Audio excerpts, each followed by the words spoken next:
Iri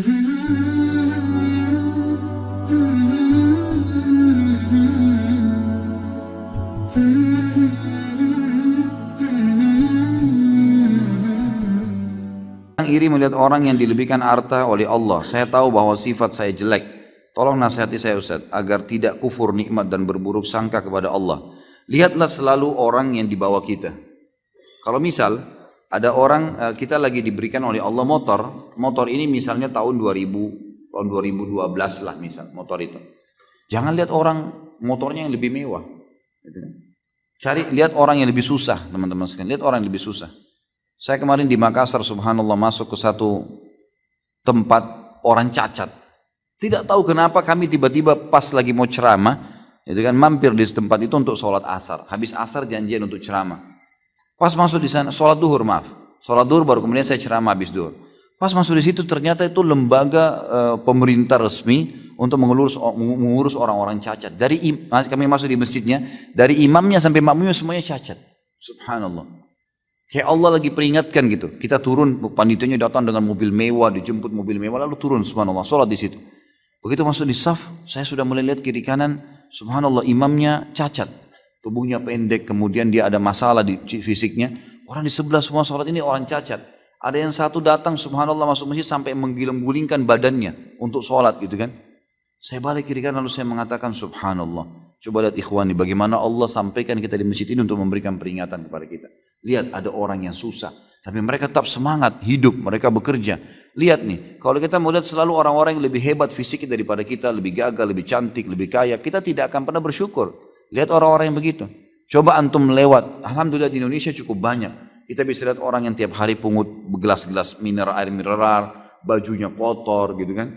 Ada banyak tangannya kotor, hidupnya susah. Sampai ada yang jalan setengah mati gitu. Saya hampir setiap hari, tidak pernah tidak teman-teman sekalian. Setiap saya keluar dari rumah saya di Condet menuju ke Kemang, menuju kemana-mana kalau lagi pengajian, pasti saya dapat. Tidak pernah kurang dari 3-4 orang miskin itu sudah pasti. Pasti orang susah. Kemudian saya sempat mampir, lihat mereka, tanya kabarnya bagaimana. Jadi biar saya tahu ini motor aja saya pakai sudah nikmat yang luar biasa. Alhamdulillah. Ada orang kesian, jalan kaki, sendalnya putus, tua. Antum masih pakai sendal baru, sendal bagus. Gitu. Selalu lihat orang yang di bawah. Itu nasihat yang paling luar biasa. Kata Nabi SAW, kalau kalian diberikan nikmat, lihat orang yang di bawah kalian. Karena kalian lihat orang yang di bawah kalian, karena kalian akan selalu bersyukur. Dan ulama mengatakan kalau mau ditambahkan, dilengkapkan hadis ini, bukan ditambahi hadisnya, tapi dilengkapkan dengan cara memahami kalau diberikan cobaan, lihat orang yang lebih berat. Misal kita lagi flu, lihat ada orang yang flu dan demam. Kita flu dan demam, ada orang flu, demam dan rematik. Kita flu demam rematik, ada orang stroke. Kita stroke, ada orang yang meninggal dunia. Ada orang yang lebih berat dari cobaan kita. Maka kita akan terus bisa menjalani kehidupan. Sudah sunnatullah. Subhanallah. Orang susah lebih banyak daripada orang mampu, orang kaya itu. Lebih banyak orang susah daripada orang kaya. Saya kemarin subhanallah mau ke Balikpapan. Baru kemarin dari Sudirman saya naik motor ke pengajian. Kemudian saya minta tolong salah seorang ikhwan untuk jemput motor saya. Lalu saya naik taksi. Begitu naik taksi ada bapak supir taksi ini orang yang sudah tua. Mungkin ya kalau saya lihat umurnya sudah mendekati 70 tahun. Rambutnya putih semua duduk ngobrol sama saya. Dari bahasanya beliau saya tangkapnya kayaknya memang orangnya dia bilang sudah takdir saya nih. Pak saya selalu jadi supir dari dulu gitu. Dia tidak menyelesaikan sekolah gitu. Tapi alhamdulillah saya hidup. Alhamdulillah Pak. Saya dengar ceritanya teman-teman sekalian, kalau saya dari awal sampai ke bandara dengar ceritanya, subhanallah uang 1.000 rupiah itu bernilai sekali buat dia, gitu kan? Luar biasa itu. Sampai dia bilang saya store ini Pak susah, store taksi ini 320.000 per hari, susah dia bilang. Saya kumpulin susah. Tapi alhamdulillah anak-anak saya sekolah di pesantren 3 orang, alhamdulillah begini, alhamdulillah begini. Saya bilang Pak, waktu dia sudah ngomongin, saya Pak, Bapak tinggal sabar meninggal, Bapak masuk surga nih. Ini sekarang cobaan Allah yang sedang datang Pak. Itu adalah sesuatu nikmat yang besar kepada Bapak. Karena dengan cara seperti ini Bapak dalam ketaatan Allah. Mungkin kalau Bapak diberikan lebih daripada ini, mungkin Bapak lebih susah. Nanti akhirnya susah, lupa dengan Allah. Sekarang Bapak masih mau mampir sholat. Bapak masih mau mengingat kelebihan-kelebihan yang Allah berikan. Maka itu sebuah nikmat, syukurilah.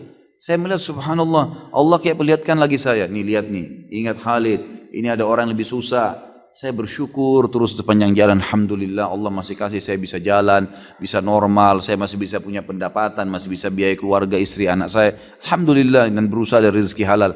Jadi coba lihat orang yang lebih susah teman-teman. Banyak sekali gitu kan. Kita kalau masuk di gang-gang di Indonesia ini, saya berapa kali masuk di kampung Melayu, di beberapa gang, jalan waktu itu ada mau azan, saya antar istri saya ke Hermina di rumah sakit waktu itu. Kemudian saya masuk cari, mana masjidnya di sini? Oh di belakang, lewat gang-gang, masuk gang. Rumah-rumah orang berdempet-dempetan semua. Ada orang yang buat, bapak-bapak lagi buat gorengan, jual gorengan di depan rumahnya. Saya lihat mungkin ya modalnya mungkin 70.000, 100.000 gitu kan modalnya. Kemudian dia jual di tangga-tangganya, datang beli, bayar 1.000, untung 100 rupiah, 200 rupiah. Seperti itulah. Dan hidup, orang-orang hidup. Azan mereka ke masjid, sholat. Dengan bahagia, pulang ke rumah, pakai sendal jepit. Masya Allah, enak hidupnya tuh. Gitu kan? Dan ingat teman-teman sekalian, kata Nabi SAW, bukan saya larang antum menjadi orang kaya. Kalau Allah lagi bukakan, Alhamdulillah. Apalagi kalau bisa diikuti dengan ilmu. Tapi kata Nabi SAW, mayoritas penghuni surga adalah orang-orang miskin. Memang orang susah. Jadi kalau antum lagi dicoba dengan Allah Subhanahu Wa Taala, maka nikmatin cobaan itu. Karena itu sebenarnya sesuatu yang terbaik buat kita. Dan ada beberapa poin-poin yang sudah saya sampaikan, tentunya bisa dihubungkan dengan apa yang saya sampaikan sekarang ini.